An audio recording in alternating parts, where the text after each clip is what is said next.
K-HAG Radio, K-HAG in the building, episode 2. So we're going to talk about a few things tonight here on the show. First of all, I just binge-watched the entire season 1 of Heels on Starz. Wrestling fan, obviously, ECW. I got the shrine behind me, all the figs. I got the hat on tonight. Quick little love to Loaded Dragon Brewing Company out of Northford, Connecticut. A little home brew, putting out some good stuff. So if you're in the area, try to track them down on Instagram and give them some love. Anyways, yeah, so I just binge-watched season 1 of Heels on Starz. If you don't have Starz, they have a 7-day free trial where put your email in and blah, blah, blah. And if you cancel within 7 days, no charge. So I just did that. I'm about to cancel Starz now, so I don't have to pay for it. Sorry, Starz. But anyways, just binge watch season 1, 8 episodes. Each one's about an hour. Phenomenal. Absolutely tremendous. I'm a wrestling fan already, so I loved it.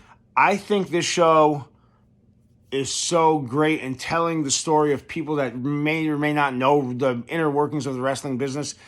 It was phenomenal. Stephen Amell, who most people probably know from the CW series back in the day, Arrow, based on the Green Lantern or Green Arrow comic book character, and Alexander Ludwig, who played Bjorn on my all-time favorite television show, Vikings, on History Channel. So they played brothers on Heels, Georgia-based independent wrestling promotion that's kind of going through the motions, but they're trying to move their way up. And yeah, so Stephen Amell and Alexander Ludwig, brothers, one's good guy, one's a bad guy. Then there's a couple, heel turns, babyface turns, blah, blah, blah. And then Chris Bauer plays Wild Bill, who, here, a quick little factoid. I looked up Chris Bauer just to see what else he had done. He was on an episode of The Office, which is also one of my all-time favorite shows. There's an episode where Randy California, this is later in the series, Randy California shuts down the Syracuse branch, and one of the guys from Syracuse, one of the salesmen, kind of like tweaks out and then finds out that all the clients from Syracuse were not given anybody, and then Jim and Dwight find out, and then they're feuding to try to race to get the clients. And anyways, Chris Bauer, who plays Wild Bill, was on The Office. That was the long story short. But if you have not seen Heels, please, please, please, please watch it. I loved it. Absolutely loved it. It was awesome. Like I said, I'm a wrestling fan already, and it's a show based on the wrestling world, but a lot of little, Easter eggs and stuff like that, and things that you say, oh, I know where they drew inspiration from that, blah, blah, blah. So I don't know if you're not a wrestling fan, I think it's still awesome. But I can't say that because I am a wrestling fan. All right, moving on from Heels. One more thing. So I looked to see if there's a season 2 that had been picked up yet, because I had heard some murmurs on a couple wrestling podcasts that I watch myself that they weren't sure if it had been picked up yet or not. And I don't know how old those podcasts were that I was watching. But as of November 3rd, Variety, which is like the leading Hollywood publication, announced that season 2 of Heels has been officially picked up. It's going to begin production in 2022. It didn't say what month, but we're now in 2022, obviously. So Heels will have a season 2, and it listed a bunch of the actors that will be returning. So awesome. Can't wait. Kelly Berglund, who plays Crystal on Heels. You're a smoke show, by the way. Anyway, so what else is going on? We're going to talk about ECW just for a minute. On last episode, I mentioned that I had posted, I'm in 2 major ECW groups on Facebook. One is called Strictly Extreme, and one is called ECW Forever Hardcore. One has like 15,000 members, one has 8,000 members. When I post on one group, I usually post the exact same thing on both groups, because not everybody that's in the group is in the other group, and vice versa. So I had posted, I had no idea how insanely, like, my phone was just getting notification. So I posted on both groups. I was just like thinking about classic ECW chants. And I listed a bunch. I listed like 10 that I thought of off the top of my head. There's full-blooded Italians. People say, "Where's my pizza?" Yeah, obviously, ECW. If there were not so classy broads in the ring, they'd be like, say, "She's got herpes," or "She's a crack," or, stuff like that. So I listed a bunch. Literally, my phone was going off the chain, like just notification. I don't know how many comments in the same post, but on both groups. I'm going to say at least 100 likes, 100 comments, blah, blah, blah. So anyways, for the guys in the ECW, and gals, in the ECW Forever Hardcore and the ECW Strictly Extreme Facebook groups, much love. I just kind of did it because I was bored. I didn't think it was going to get the momentum it got, but lots of chants in the comment section of my posts. If you're not in those groups, go on there, because if you love ECW like I do, I love ECW. This match I miss it. I miss the good old days of ECW, going to Mid-Hudson Civic Center in Poughkeepsie, New York, or the Madhouse of Extreme in Queens, or O'Neill Center in Danbury, or Westchester County Center in White Plains.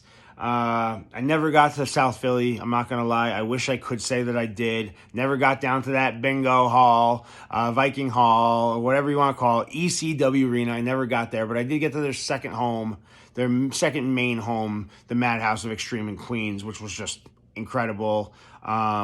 Poughkeepsie was like their third home. I went to Poughkeepsie twice, once for Hardcore Heaven 99 and once for a house show. The Madhouse of Extreme in Queens, I think it was a TNN taping. Danbury twice, once for ECW on TNN and once for Living Dangerously pay-per-view.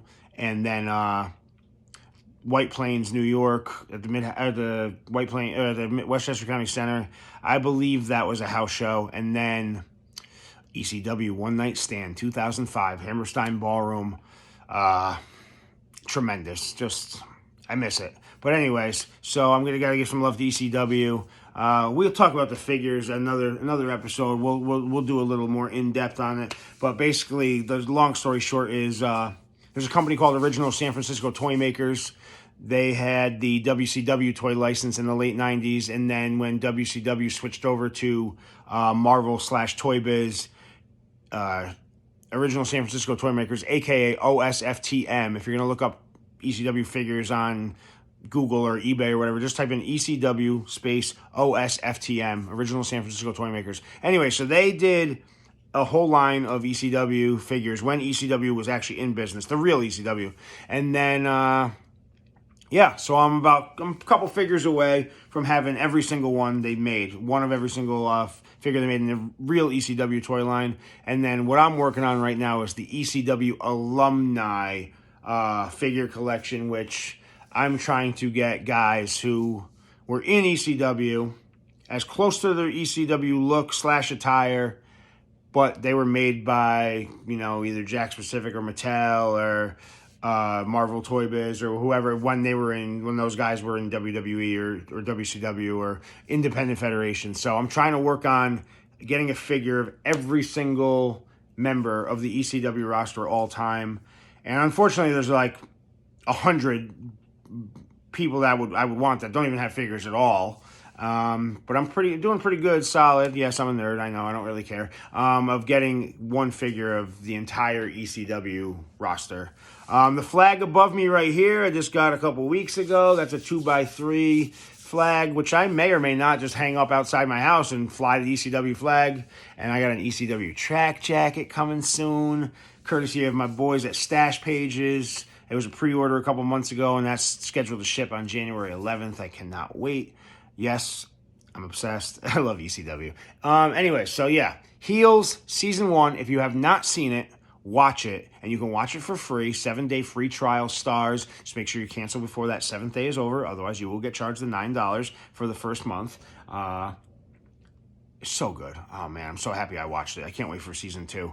Other than that, I'm going to wrap it up real quick, but this is K-HAG Radio. I told you we're going to talk about music. We're going to talk about movies. We're going to talk about wrestling. We're going to talk about TV. We're going to talk about life. We're going to talk about food.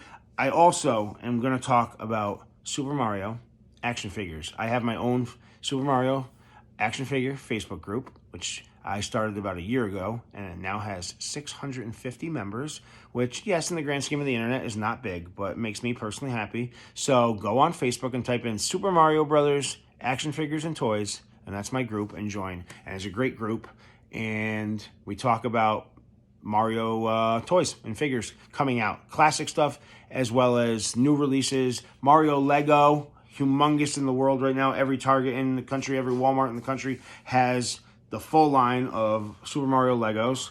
Jakks Pacific currently has the 2.5-inch and 4-inch toy license for Mario figures, and the line is doing very well. Hot Wheels has the license for Mario Kart Hot Wheels. Again, every store in the country doing very, very well. So the group is doing very well, growing consistently, and it's nothing but positivity. I'm super active in that, so check that out. Facebook, Super Mario Brothers and Action Figures, Toys. Yeah, and cool. Thanks for checking in, guys. Episode 2, 11 minutes, a little bit longer than the first episode, and episode 0, which was the intro. And keep checking it out. Keep sharing. I'm going to talk about whatever, and you're going to love it. All right? K-HAG in the building. Love you guys. Peace.